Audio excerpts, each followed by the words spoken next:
నమస్కారం DTV news కి స్వాగతం. హెడ్లైన్ చూద్దాం.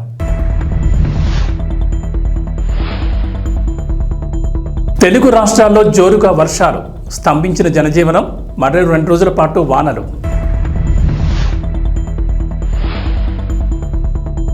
వాయుగుండం ప్రభావంతో రాష్ట్రంలో కొనసాగుతున్న వర్షాలు.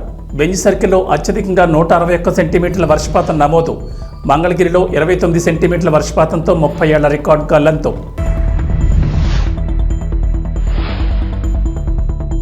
బంగాళాఖాతంలో స్థిరంగా కొనసాగుతున్న వాయుగుండం. ఉమ్మడి కృష్ణా, గుంటూరు, పశ్చిమ గోదావరిలో బీభత్సం. రాయలసీమ, కోస్తాలోని పలు ప్రాంతాల్లో అత్యంత భారీ వర్షాలు. తెలంగాణ సర్పంచ్ ఎన్నికలు. రిజర్వేషన్ల ఖరారు తర్వాతే ఎలక్షన్. బంగాళాఖాతంలో ఏర్పడిన వాయుగుండం ఉత్తర ఏపీ, దక్షిణ ఒడిశా, కళింగపట్నం సమీపంలో అర్ధరాత్రి తీరాన్ని దాటింది. దీంతో 2 తెలుగు రాష్ట్రాల్లో జోరుగా వర్షాలు కురుస్తున్నాయి. భారీ వర్షాలకు జనజీవనం స్తంభించిపోయింది. స్కూళ్లకు అధికారులు సెలవులు ప్రకటించారు. ఎడతెరిపి లేని వర్షాలతో వాగులు, వంకలు పొంగి పొర్లుతున్నాయి. చెరువులు, జలాశయాలు, ప్రాజెక్టులు జలకళను సంతరించుకున్నాయి. ఏపీ, తెలంగాణలోని చాలా జిల్లాలకు ఐఎండీ రెడ్ అలర్ట్ జారీ చేసింది. మరో 2 రోజుల పాటు అత్యంత భారీ వర్షాలు కురిసే అవకాశం ఉందని వాతావరణ శాఖ హెచ్చరించింది. దీంతో అధికారులు అప్రమత్తమయ్యారు. లోతట్టు, తీర ప్రాంత ప్రజలు అలర్ట్గా ఉండాలని హెచ్చరికలు జారీ చేశారు. ఇక హైదరాబాద్ మహానగరాన్ని ముసురు కమ్మేసింది. శనివారం ఉదయం నుంచి ఎడతెరిపి లేకుండా వర్షం కురుస్తూనే ఉంది. చల్లటి గాలులు వీస్తున్నాయి. ఇవాళ ఆదివారం కావడంతో ఉద్యోగులు, విద్యార్థులు ఇళ్లకే పరిమితమయ్యారు. భారీ వర్షాలతో తెలంగాణలో రికార్డు స్థాయిలో వర్షపాతం నమోదవుతోంది. గత 24 గంటల్లో అత్యధికంగా ఖమ్మం జిల్లా కాకర్వల్లో 52.9 సెంటీమీటర్ల వర్షం కురిసింది. మహబూబాబాద్ జిల్లా ఎనుగుర్తిలో 45.5 సెంటీమీటర్లు, వరంగల్ జిల్లా రెడ్లవాడలో 45 సెంటీమీటర్లు, మహబూబాబాద్ జిల్లా చిన్నగూడూరులో 40 సెంటీమీటర్లు, సూర్యాపేట జిల్లా ముకుందాపురంలో 44 సెంటీమీటర్ల వర్షపాతం నమోదైనట్లు అధికారులు తెలిపారు. ప్రకాశం బ్యారేజ్ వద్ద 2వ ప్రమాద హెచ్చరిక జారీ చేశారు. భారీ వర్షాల కారణంగా కృష్ణానదికి వరద పోటెత్తుతోంది. జూరాల, శ్రీశైలం, నాగార్జునసాగర్ ప్రాజెక్టుల గేట్లు ఎత్తడంతో అధికారులు ప్రకాశం బ్యారేజ్ వద్ద 2వ ప్రమాద హెచ్చరికను జారీ చేశారు. పైనుంచి వస్తున్న 5,67,360 క్యూసెక్కుల నీటిని సముద్రంలోకి విడుదల చేస్తున్నారు. నదీ పరివాహక లోతట్టు ప్రాంతాల ప్రజలు అప్రమత్తంగా ఉండాలని అధికారులు హెచ్చరించారు. బంగాళాఖాతంలో ఏర్పడిన అల్పపీడనం బలపడి వాయుగుండంగా మారడంతో రాష్ట్ర వ్యాప్తంగా విస్తారంగా వర్షాలు కురుస్తున్నాయి. గత 2 రోజులుగా ఎడతెరిపి లేని వర్షాలకు విజయవాడ నగరం అతలాకుతలమైంది.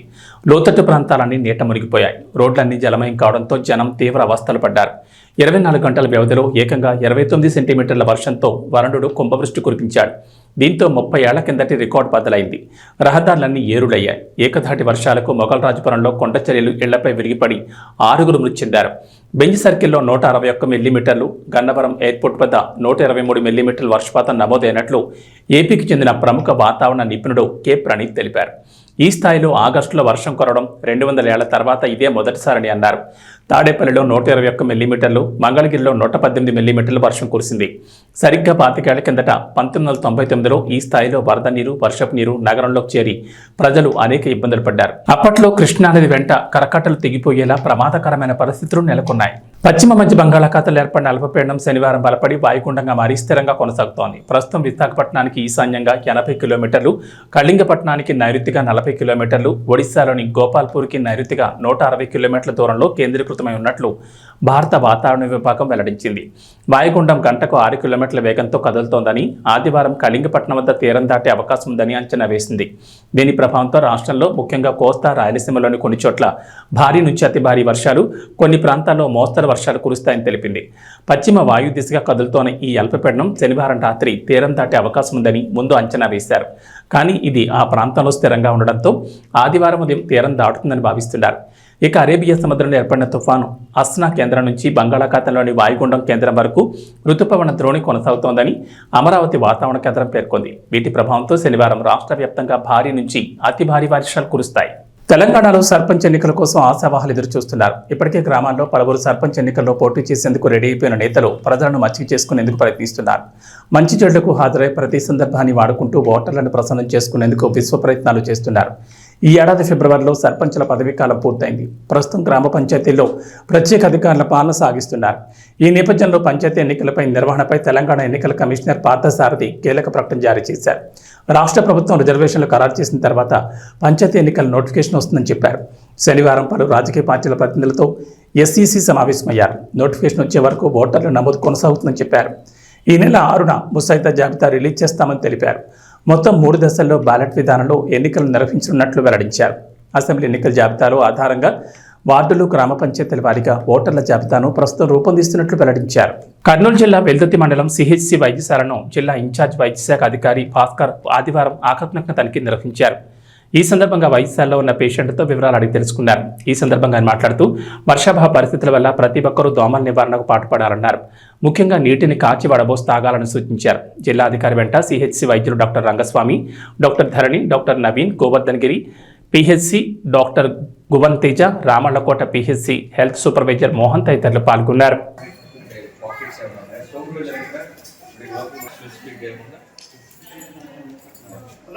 వర్షాకాలం ఉంది. వర్షాకాలంలో ఇప్పుడు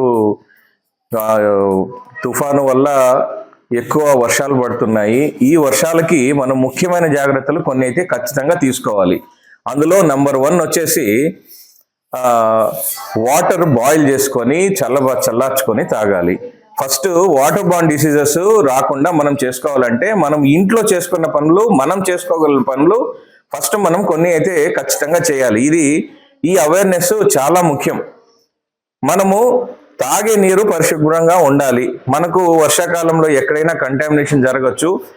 ఇంట్లో మనం చేసుకోగలిగిన ఫస్ట్ పని ఏంటంటే వాటర్ మరగబెట్టుకొని చల్లార్చుకొని తాగితే దానివల్ల ఏ ఇన్ఫెక్షన్స్, మరగబెట్టిన వాటిల్లో ఏ బ్యాక్టీరియా కానీ వైరస్ కానీ ఉండకుండా చనిపోతాయి. సో అవి చల్లార్చుకొని తాగాలి. ఫస్ట్ కాచి చల్లార్చుకున్న నీళ్లు తాగడం వల్ల వాటర్ బార్న్ ఇన్ఫెక్షన్స్ ను మనం దరిచేరకుండా చేసుకోవచ్చు. సెకండ్ థింగ్ ఏమంటే వర్షాకాలం కాబట్టి వాటర్ క్లాగింగ్ ఉంటుంది. మన ఇంటి చుట్టుపక్కల, మన ఇంట్లో కూడా కొన్ని చోట్ల పాత టైర్లు కానీ, కొబ్బరి చిప్పలు కానీ ఇట్లాంటివి ఎక్కడైనా గిన్నెలు కూడా అట్లే వర్షానికి అట్లే పెట్టేసి ఉంటారు. నెక్స్ట్ మన ఇంటి ముందర చిన్న చిన్న వాటర్ క్లాగింగ్ ఉంటాయి. మనం ఏదైనా చిన్నగా అడ్డం తీస్తే చాలు మొత్తం వాటర్ వెళ్ళిపోతాయి. అట్లాంటివన్నీ కూడా మన చేతుల్లో ఉండేటివి వాటర్ క్లాగింగ్, వాటర్ స్టాగ్నేషన్ కాకుండా అవి ఫస్ట్ మనం చేసుకోవాలి. అవి 2 రోజులు, 1 రోజు 2 రోజులు మించి ఉంటే దోమలు వ్యాప్తి చెందే అవకాశం ఉంది. దోమలు వచ్చి వాటిల్లో గుడ్లు పెడతాయి. తద్వారా దోమలు వ్యాప్తి చెంది మలేరియా కానీ, డెంగ్యూ కానీ, చికెన్ గున్యా కానీ వ్యాపించే ప్రమాదం ఉంది. సింపుల్ స్టెప్స్ అధికారులు వస్తారు, అధికారులు చేస్తారు. ఇంతలోపు మన చేతుల్లో ఉన్న పనులు మనం చేసుకోవాలి. ఈ అవేర్నెస్ చాలా ముఖ్యం.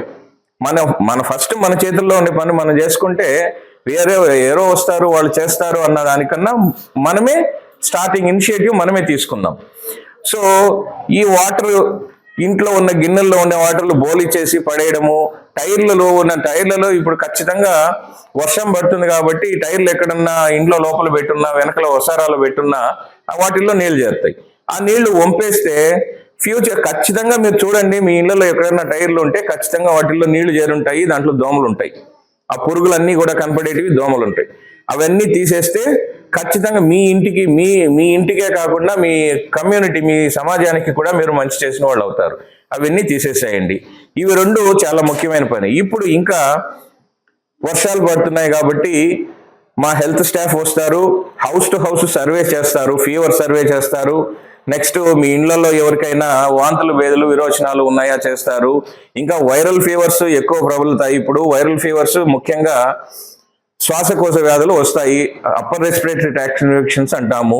ఇవి జలుబు, దగ్గు, ఫీవరు, తలనొప్పి ఇవి ముఖ్యంగా ఉంటాయి. వీటి వల్ల sinusitis, lower respiratory tract infections, pneumonia ఇవన్నీ కూడా ఫ్యూచర్ కాంప్లికేషన్స్ ఉంటాయి. ఇవన్నీ రాకుండా ఉండడానికి ముఖ్యంగా మనం జాగ్రత్తలు ఏం తీసుకోవాలంటే వేడి నీళ్ళు ఆవిరి పట్టుకుంటే జలుబు నుంచి కొంచెం ఉపశమనం కలుగుతుంది. వెంటనే డాక్టర్ దగ్గరికి పోతే మీకు తగు ట్రీట్మెంట్ ఇస్తారు.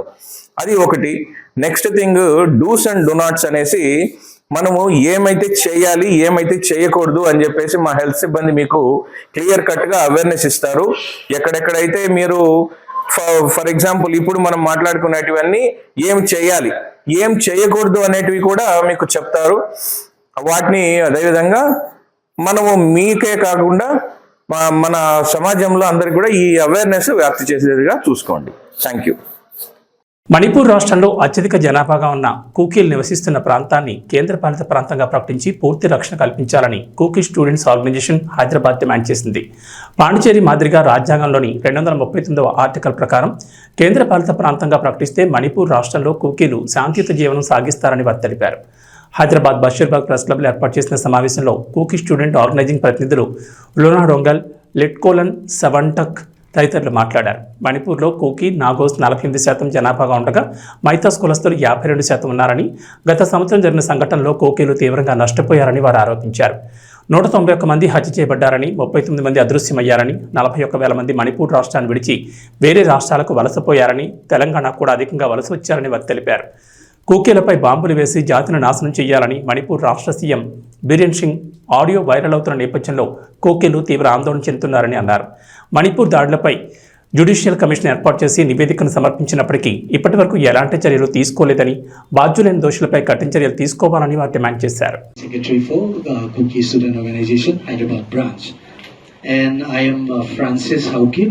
I am also a representative of Kuki MP Manipur for Hyderabad. I would like to give a brief introduction because I am sure most of you might not be.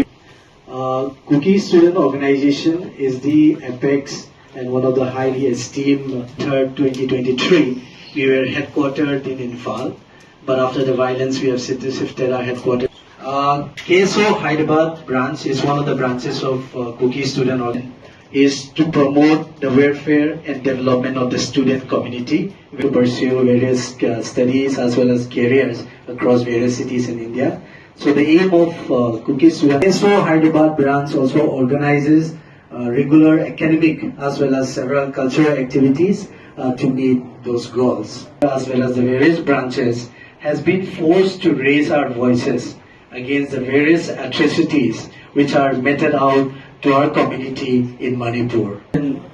Critical issues which are very pertinent to the ongoing conflict induced briefly, and which is also there in the banner. Now, organizations and the various civil society are shouting at the top of our voices that this conflict is not a fight between just two communities, but it's nothing but a Kukis and Nagas, two main tribes, Kukizo, Nagas, two main tribes. So, May 3, 2003 ki jarigina anni meeku telusu adi jarigindi more than 200 చచ్చిపోయారు, even 39 still missing lo unnaru, and more than 60,000 people ఇప్పుడు మణిపూర్ కానీ Mizoram, Assam, even తెలంగాణలో కూడా వచ్చారు, displays person అయిపోయారు. So వాళ్ళకి future ఏమిటి, ఇది వైలెన్స్ ఎప్పుడు ఆపుతుంది, ఆపిన తర్వాత ఏమవుతుంది అని ఏం హోప్ లేదు. So their future is very dark ఫ్యూచర్లో ఉన్నారు. సో ఇప్పుడు వరకు మోర్ దెన్ 1,000 కేసెస్ ఫైల్ అయింది, కానీ ఒక్క కూడా సాల్వ్ అవ్వలేదు. అది నోట్ చేసుకోండి. సో ఈరోజు ఎందుకు ఈ ప్రెస్ మీట్ పిలుస్తున్నామంటే, after this more than 16 months 16 months ఏం సొల్యూషన్ లేదు, వైలెన్స్ జరుగుతుంది. Okay fine, government hills valley మధ్యలో బఫర్ జోన్ పెట్టారు, ఓకే తగ్గింది. కానీ misunderstanding, conflict among ethnic communities, but the one that we are currently going through stands out from the other, and there are few reasons why. Firstly, in terms of the duration, this conflict has been going on for more than 1.5 years, almost 1.5 years, and there's a total separation in terms of geography, in terms of ethnicity, and the degree of violence, the destruction it caused, and the scale of violence is incomparable. And this happened while we have stable state government led by the BJP, and also a stable central government led by the BJP. So we need deeper investigation and reflection into this ethnic conflict. And since the start of this ethnic conflict, two communities, the Métis and the Kuki-Jo, they've been blaming each other as to who started the violence, as to who sustained the violence. They keep blaming each other, but then there are some who point credibly to the invisible hand of the state led by the BJP as the cause of this violence. And as we know, while we are blaming each other, we received the leaked audio tape of Chief Minister Biren Singh circulated by the wire, which provide a shocking revelation to the genesis of the conflict, the nature of the conflict, and the forces that sustained it. And this audio leak is a 48-minute recording.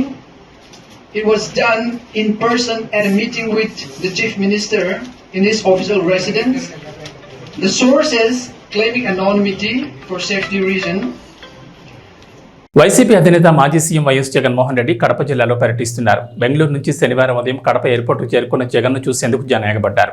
YCP నేతలు ఎయిర్పోర్ట్లోనే ఘనస్వాగతం పలికారు. మొదట తన పర్యటనలో భాగంగా పెండ్లిమర్రి మండలంలోని మాచనూరు గ్రామానికి చేరుకున్న YS Jagan ఇటీవల మృతి చెందిన వైసీపీ మండల కన్వీనర్ మాచనూరు చంద్రారెడ్డి కుటుంబాన్ని పరామర్శించారు. చంద్రారెడ్డి చిత్రపటానికి పూలమాలలు వేసి నివాళులర్పించిన జగన్ వారి కుటుంబ సభ్యులను ఓదార్చారు. ఈ సందర్భంగా దారి పొడవునా జగన్కు జనం నీరాజనాలు పడ్డారు. జగన్పై ఆయన కాన్వాయ్పై పూలవర్షం కురిపించారు. ఈ పర్యటనలో పలు కార్యక్రమాల్లో పాల్గొనున్న వైఎస్ జగన్ ఇవాళ రేపు క్యాంప్ ఆఫీసులో ప్రజలకు పార్టీ నేతలకు అందుబాటులో ఉండనున్నట్లు పార్టీ వర్గాలు వెల్లడించాయి. Ram Charan game changer cinema మీద ఒకప్పుడు భారీ అంచనాలుండేవి. శంకర్ దర్శకత్వంలో సినిమాని గొప్పగా చెప్పుకునేవారు. కానీ శంకర్ తీసిన ఇండియన్ 2 చూశాక గేమ్ చేంజర్ మీద అందరికీ అనుమానాలు ఏర్పడ్డాయి. పైగా గేమ్ చేంజర్ సినిమాను మధ్యలో వేరే దర్శకులు డైరెక్షన్ చేశారు. ఆ మధ్య శైలేష్ కొలను ఫిల్లర్లను షూట్ చేశానని అన్నాడు. ఇక ఇప్పుడు ఎస్జే సూర్య నేతృత్వంలో షూటింగ్ జరుగుతోందని తెలుస్తోంది. ఇలా గేమ్ చేంజర్ను శంకర్ లైట్ తీసుకున్నట్లుగా కనిపిస్తోంది. శనివారం థ్యాంక్స్ మీట్ జరిగింది. ఈ ఈవెంట్కు ఎస్జే సూర్య రాలేదు. శనివారం అన్ని ఈవెంట్లలో సూర్య కనిపించాడు. కానీ సినిమా రిలీజ్ తర్వాత తన పాత్రకు ఇంత మంచి ప్రశంసలు దక్కించుకున్నాక ఈవెంట్కి ఎందుకు రాలేదా అని అంతా అనుకున్నారు. షూటింగ్ ఉండడం వల్ల రాలేకపోయాను, క్షమించనంటూ ఎస్జే సూర్య ట్వీట్ వేశాడు. ఆ షూట్ గేమ్ చేంజర్ అని తర్వాత అర్థమైంది. ఈ గేమ్ చేంజర్ షూట్ పూర్తయిందని అప్పట్లో టాక్ వినిపించింది. రామ్ చరణ్ తన పార్ట్ కంప్లీట్ చేసేశాడు. ఇక కొంతమేర షూటింగ్ ఉందని ఇతర ఆర్టిస్టుల మీద షూట్ చేస్తారని అన్నారు. ఆ షూట్ కూడా అయిపోయింది. కానీ మళ్ళీ కాస్త రీషూట్ చేయాల్సిన సీన్లు ఉన్నాయట. దీంతో ఎస్జే సూర్య ఆ పనిని పూర్తి చేస్తున్నాడని తెలుస్తోంది. ప్రస్తుతం ఎస్జే సూర్య నేతృత్వంలో షూటింగ్ అని బయటకు రావడంతో అంతా ట్రోలింగ్ చేస్తున్నారు. ఏవీ బులెటిన్ విశేషం. నమస్కారం.